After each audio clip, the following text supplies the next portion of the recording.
What's going on, everybody? I'm Coach Mike, and welcome to this week's episode of Strength Coach Thoughts Podcast. Before we get started, as always, if you like these headbands that I'm wearing, they are Vertical Athletics headbands. Make sure you use code Coach Mike for 15% off of your order. They're active cooling headbands. So like I've said before, if you think about those ice packs that you just buy at the store, they're not in the freezer or nothing. They're just out there on the shelves. You smash the ice pack and then it gets cold. That's what these headbands do. So you get them wet, like you soak them in water, you wring them out real good, and then you shake them around, and they actively cool while they're on your head. It's been in the high 90s, 100 degrees here in Texas past couple days. It's definitely been keeping me cool throughout my workouts. It's a very, very nice benefit here in my garage without insulation or AC or anything. So, again, use code Coach Mike for 15% off your order today. Now, again, before we get started, I have my frozen bombsicle OG C4 flavor. Ready? Oh, it's a little wet. Hold on.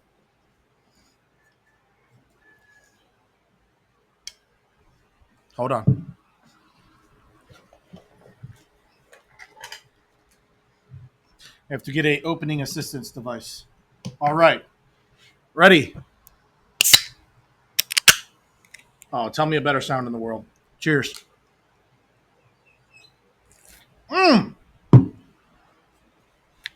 Good morning, baby. Come on. All right. So today, what am I talking about today? I know I keep talking about contentious topics. Well, guess what? We got another contentious topic today. So, as most of you know, if you follow this channel, you follow my career, you know who I am, all that fun stuff. I've worked in tactical setting for the past 3-4 years, and up until recently, with the government and whatnot. So, there's been a hot topic in the tactical world, in the tactical strength and conditioning, tactical human performance world, and it is whether or not tactical personnel, tactical population can be considered athletes. When I worked with H2F, we were not even allowed to use the word athlete in anywhere around the compound we were in. When I got to the Air Force, it was a little more accepted to use the word athlete, but then there was still more debate. If you go on, tactical strength coach Twitter or tactical strength coach LinkedIn, it is a hot debate whether active duty service members of different branches are considered athletes or not. Now, I've seen good arguments and I've seen bad arguments. Some of the good arguments I've seen is watching them try to play sports during PT, right? So you see a unit out there playing football for PT, and the comments are like, you can see how they move. They're definitely not athletes. Which okay, fair enough.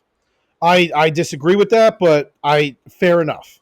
Other arguments are athlete is demeaning and they're better than athletes and stuff like that, which I'm going to get into in this episode, why I think that is completely wrong. But in addition to that, I've also, if you want to reference back to one of my earlier podcasts about what it means to be an athlete, I think the military is completely missing the mark on what an athlete is and what it means to be an athlete, just because they don't want to be associated with what they see in the media, right? They think they're better than that, but they don't understand what it is. So,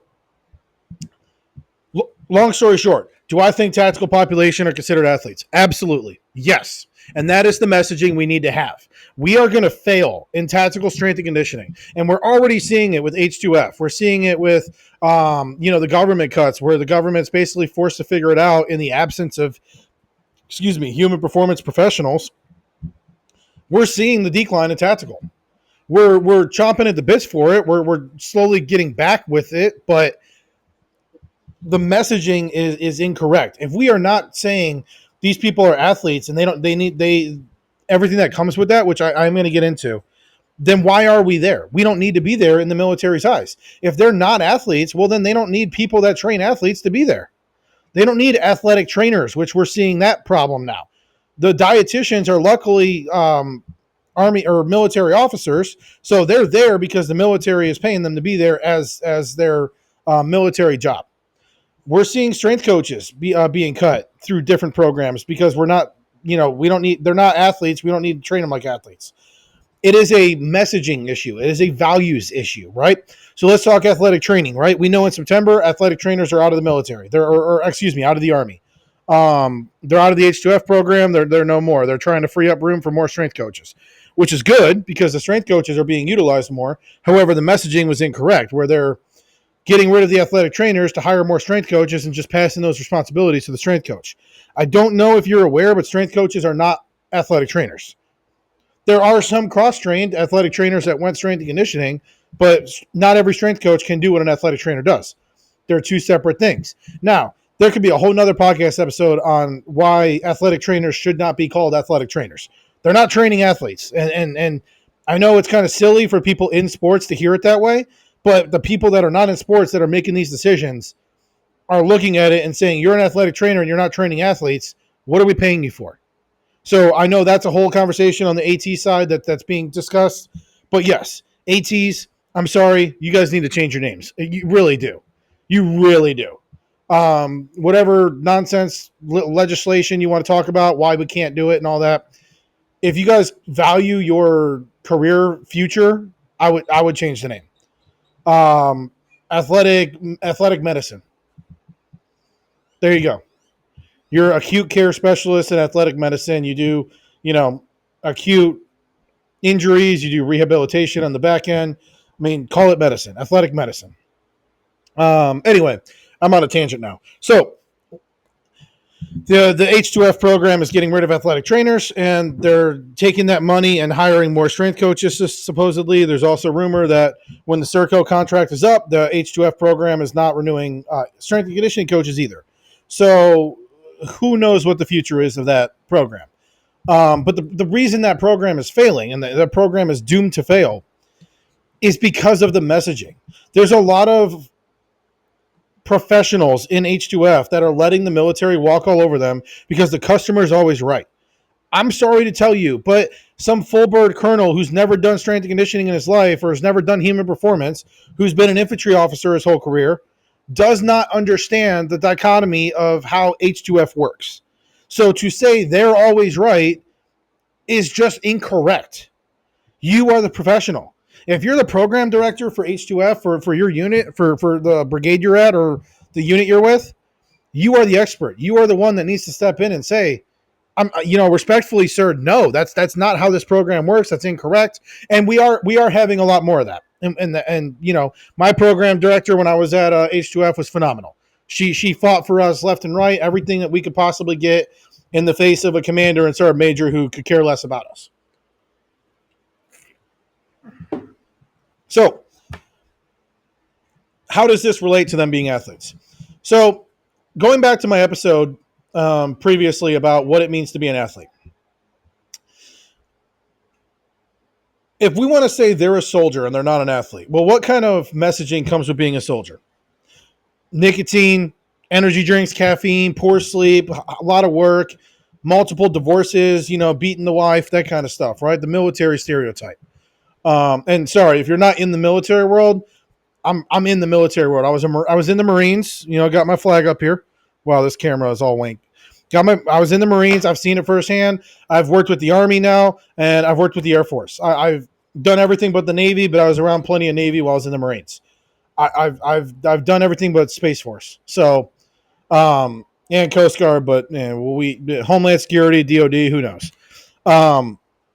So sorry, I'm telling you from the inside out, not the outside in.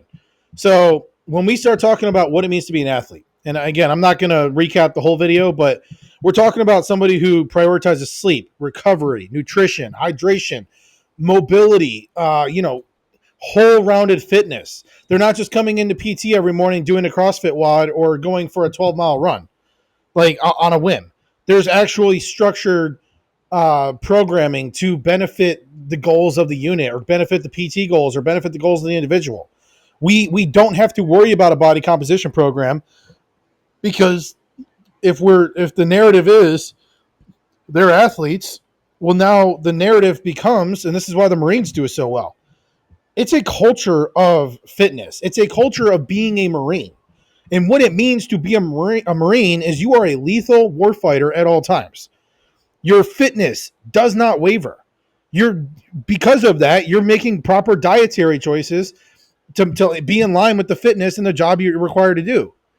You're making sure you get sleep when you can. But yeah, I mean, there's still nicotine and caffeine issues, but I mean, that's going to be everywhere. That's construction. That's a lot of jobs. I'm not saying those are the problems, but I'm saying when we shift an area, that's even in sport. There's a lot of nicotine and caffeine issues in sport. Not saying those are issues, but high level athletes are prioritizing sleep and recovery. They're making sure they're getting in with their athletic trainers to get their recovery sessions. They're making sure they're doing, whatever works for them. I'm not getting into efficacy of recovery programs, but they're making sure they're doing the, hot tub, cold tub if it works for them. They're making sure they're getting off their feet, they're stretching, they're hydrating with water, not, hydrating with everything else under the sun. They're just drinking water, making sure they're staying hydrated, making sure they're eating the right foods, they're sleeping well. They're staying up on their grades because they know if their grades suffer, then there's an added stress. They're doing stress management. They're doing everything they need to so they could focus on their craft. When we say tactical personnel are not athletes, we are missing all of that messaging of a culture shift we could have in the military. We are coming in as health and wellness, human performance professionals. Our messaging should be in line with that. Our messaging should not be, well, they're not athletes and, we don't want to call them athletes and blah, blah, blah, blah, blah. Our messaging should be, no, they are athletes, and here's why. Because when you call somebody an athlete, there's accountability. The team is holding each other accountable. So, military setting, the unit is holding each other accountable, right? There's caffeine consumption, there's nicotine consumption. Who cares? It's not a big deal, right? But there, if you see somebody who's, chomping away at some junk food all the time, sorry about this, I'm trying to fix my camera. You can see somebody that's chomping away at the junk food every day for lunch, and, they're just starting to put some weight on. Within a team, within athlete setting, there's accountability there. They're going to say, hey, Joe, hey, maybe put the Popeyes down and get to the chow hall and then let's get you some grilled chicken or something instead of all that fried shit. It's holding each other accountable. Because if one person on the team isn't doing their job, the whole team suffers, and we know that. So that's one component. The other component, stress, sleep, mental health, right? Athletes focus on maintaining that. Athletes build camaraderie. We talk about, unit cohesion in the military. How are you looking at sports and saying that sports teams don't have unit cohesion within the team? There are people who will go the rest of their life and their best friends are the people they played with. Same with the military. There's people that'll go their whole life and their best friends are people they were in the units with, but it's much more toxic in the military side, where in the sports side, it's not as toxic. I mean, there's a little bit of hazing, but it's all fun and games. It's not like new guy initiation nonsense. It's like karaoke contests and dance parties and stuff. And I'm not saying the military's got to be that. Not at all. I understand the difference between playing a sport and training to kill people. I get it.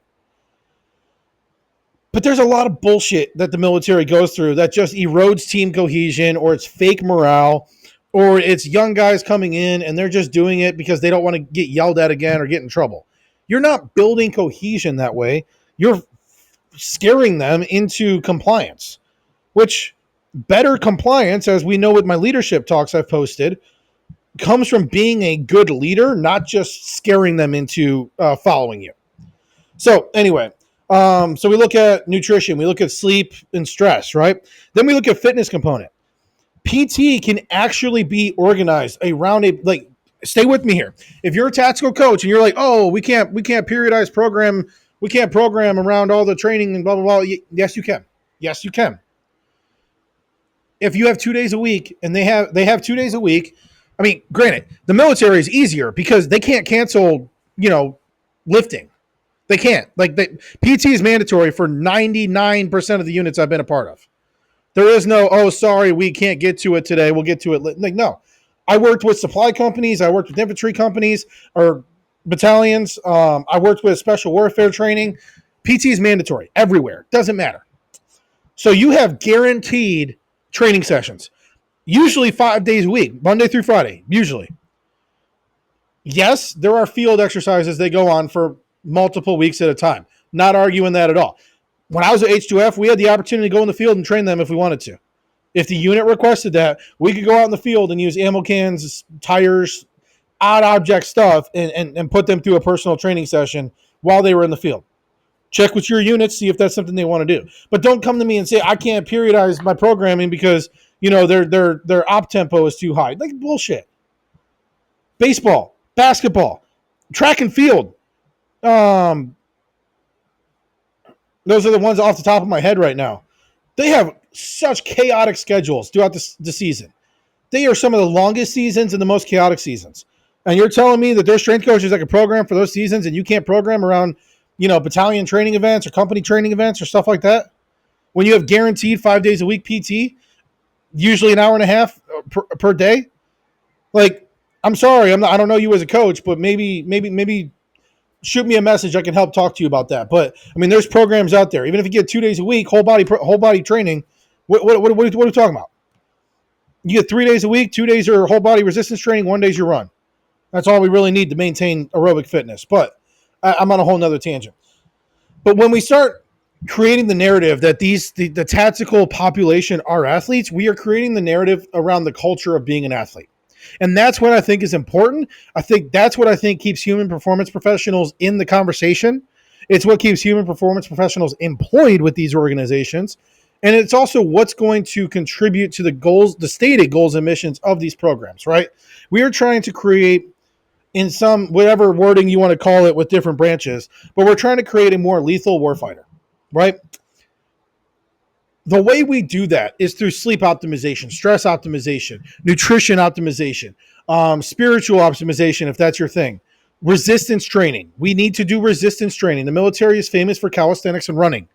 We know that doesn't work, and that leads to chronic injuries, overuse injuries. We need to do resistance training to build the frame on the engine the frame for the engine we're trying to put on there. Right? They're not marathon runners. They're carrying 60, 80, 100 plus pounds of gear into combat.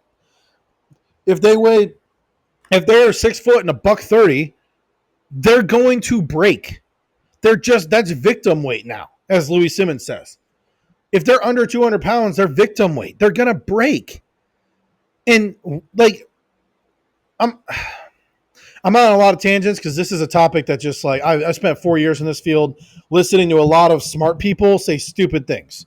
Listening to a lot of stupid people say smart things too, and a lot of mediocre in between. But if you look at data from OIF, OEF, the past, the wars in Afghanistan and Iraq that we just came out of, the farthest distance most people would run is about 800 meters from cover to cover. So why are we overemphasizing 3-mile runs, 5-mile runs, 12-mile runs, shit like that? You're building one energy system. You're building one energy system you're really not going to use. And most of our research shows the energy system doesn't transfer. It's not like I can run 12 miles at this pace so I can sprint well. No. Different energy system, different musculature demand, different power demand. We need to train holistically.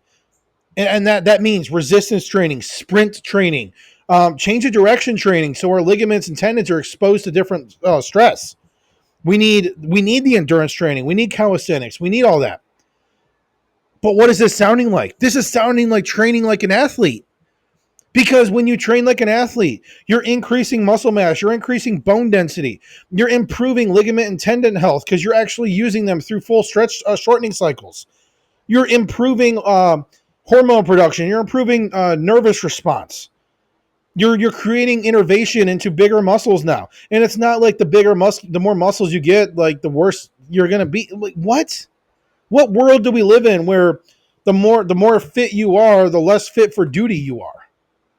Like that's the most backwards thinking I think I could come up with. So yes, we need holistic resistance training or holistic strength and conditioning, which falls in line to how athletes train. Now, all of this is focused around, and I'm going to wrap this up in a nice bow. All of this has been focused around, let's say, combat arms MOS. If you're from the military world, you're following the military at all, you know the Army just released the APT, whatever it is now, whatever the new iteration is. to go off of the new iteration that was released a couple years ago, off the new iteration. You get what I'm saying. The Army doesn't know what they're doing. So now the Army's come up with a fitness test based on your combat designation, right? Are you combat arms or are you not combat arms? So I agree with this. I wholeheartedly agree. I think you should be job specific fitness. So I'm gonna back up here. I think there should be an occupational fitness test and a regular fitness test. Now, that being said, I don't really know how we define the differences. I think there should be a general level of fitness everybody in the military has. That's I don't think anybody's going to argue with me on that. I don't know how to vary between the occupational and the annual, let's say, fitness test. I think one should count for the other, where if you're combat arms, you take an occupational fitness test, which then assesses your physical fitness as well as your occupational fitness. And if you're non-combat arms, you just take the regular fitness test. But that kind of falls in the face of if we have another large-scale conflict and, the freaking supply tank gets attacked and the supply clerks need to, grab a rifle and start slinging bad guys. Well, if they're not fit for duty because they're taking some like low-level bullshit test, then you have dead Americans. So it's, and that's I'm gonna say what I'm gonna say and then we'll wrap it up. But that's kind of the ultimate problem with the tactical world is like we're trying to separate them. Where the argument I've heard is, well, okay, infantry and combat arms can be trained like an athlete, but then you have your admin clerks or you have all these other people that are just working a job and their general population style. I hear you. There's truck drivers in the military. They may not need to, do the same cool guy combat shit that, our airborne ranger regiment needs to do. Except when the convoy gets attacked and they need to pull security or they need to, send rounds back down range in response. Like this is the problem I have with that argument is like they're in the military. Even admin, even everybody from, every job in the military is going to be deployed at some point. We are not in a conflict right now, but in the case we get into conflict, we need to know that, this is what the Marines do so well. And again, going back to that culture of being a Marine, but culture of fitness is every Marine is a rifleman, which is what I am saying about the military is that in the Marines, any Marine can pick up a rifle and direct fire back down range. Every Marine is basically trained in basic combat training. Infantry goes to SOI, obviously they get their full infantry training, but every Marine goes through Marine combat training, MCT school. So 4-week combat training, basic combat training. If you're infantry, you go SOI. But when we start talking about this, what really needs to happen, and this is what I think the government tried to do and missed the mark, is if you are not a combat resource to the military, it should be a civilian job. So what do I mean by that? If we're going to say, oh, well, there's these admin clerks that, they're going in as a, admin for the military, right? HR or something. I don't know. And that's their job in the military. So they don't need to train the same as the infantry guy. You're absolutely correct. Counter argument. We have civilian GSs, contractors, whatever, that are also doing administrative work for the military. Why do we need the military side? Why is that offered as a job for our military? I know there's probably a historical reason. There's probably whatever. But we are evolving as a nation. We're evolving as a military. Maybe the answer to the occupational versus annual PT test is simple. We get rid of the jobs, the occupational specialties that are not combat support or combat arms. Make those civilian side, make those contractor side, make those GSs, whatever. But if you're not directly related to combat support or combat roles, you do not need to be in a military job. That could be a civilian job. That's again, these are free flow thought podcasts. I am mostly formulating these thoughts. I'm thinking out loud as I'm talking to you guys. But I know that is never going to happen. I know that's not a solution. But what my solution is to the back to the thesis of this episode, the topic of this episode, is that yes, if you are in the tactical setting, you are doing yourself and your clients, whatever we want to call them, your personnel you train, a disservice by not treating them, referring to them as athletes, and explaining to them why that matters. Explaining to them what it means to be an athlete. Because again, as I alluded to and just kind of skimmed over, there is a connotation to being called an athlete. You know, the military guys, they turn on TV and they see a scandal of some young kid who, you know, is at a college and he does something stupid. But guess what? There's people in the military that are young kids doing something stupid. So even that falls apart. Like, really, every argument I can think of why we're not calling them athletes just falls apart, other than we don't want to.